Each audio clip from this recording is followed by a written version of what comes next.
नमस्कार। एक और नया वीडियो में आप सभी का बहुत बहुत स्वागत है।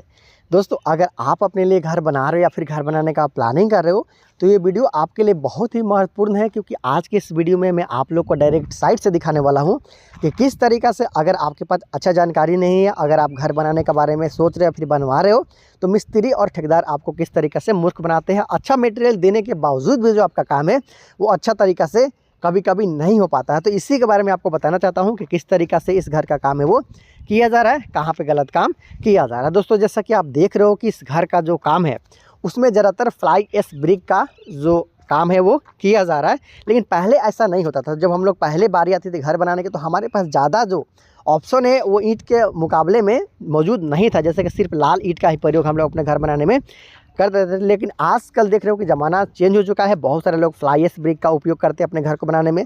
कुछ लोग लाल ईंट का भी करते हैं, कुछ लोग कंक्रीट ब्लॉक का करते हैं, कुछ लोग डबल एसी ब्लॉक का भी यूज़ कर लेते हैं। लेकिन इसके बारे में आपको जानना बहुत ही ज़रूरी है, क्योंकि अगर आपके पास सही जानकारी नहीं रहेगा तो लाखों रुपए जो आपका है उसे खर्च करते हुए भी आप प्रॉपर तरीके से अपना घर को नहीं बना सकते हो।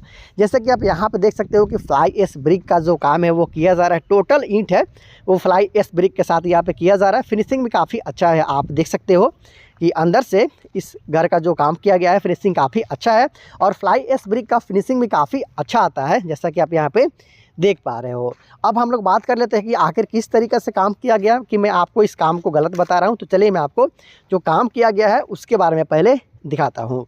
ये जो आप देख पा रहे हो ये बाहरी दीवार है, यहाँ पे 5 इंच का दिया गया है। दोस्तों, आपको कभी भी बाहरी जो दीवार है उसे 5 इंच का नहीं देना है, कम से कम 10 इंच का देना है। लेकिन ये तो दोस्तों कॉमन मिस्टेक है, बहुत सारे लोग कर देते हैं। लेकिन तो अब थोड़ा और आगे बढ़ते हैं तो यहाँ पे आप देख सकते हो कि ये जो 5 इंची का दीवार किया गया है इसमें भी किस तरीक़ा से बिल्कुल असाधारण काम किया गया। देख सकते हो यहाँ पे इतना दूर तो आपने देख लिया कि फ्लाई एश ब्रिक का प्रयोग किया गया है, लेकिन नीचे की तरफ जैसे ही आप आते हो एक फ्लाई एश ब्रिक, उसके साथ साथ एक रेड ब्रिक, उसके साथ साथ फिर रेड ब्रिक, फिर फ्लाई एश ब्रिक, इस तरीक़ा से रमडमनी तरीक़ा से यहाँ पे ब्रिक वर्क किया गया है।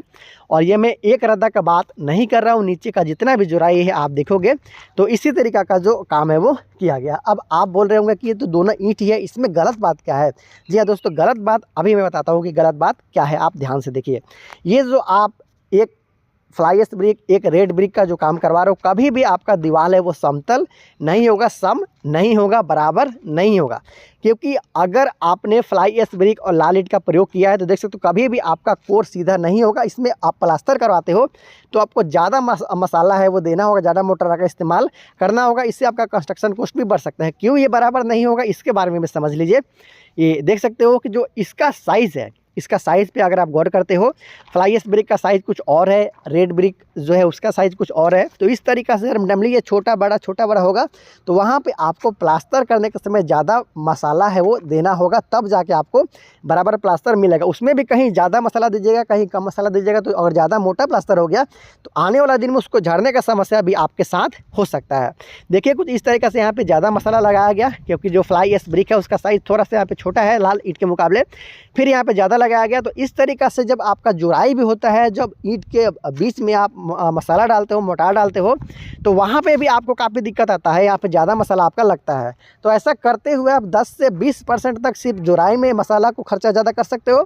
फिर प्लास्टर में आपको 20 से 30% से लेकर 40% तक आपका इसमें ज़्यादा मसाला लग सकता है। तो इस तरीक़े से अगर आपको लाल ईंट का प्रयोग कर रहे हो आप अपने घर के लिए, तो उसमें आपको लाल ईंट का ही प्रयोग करना चाहिए।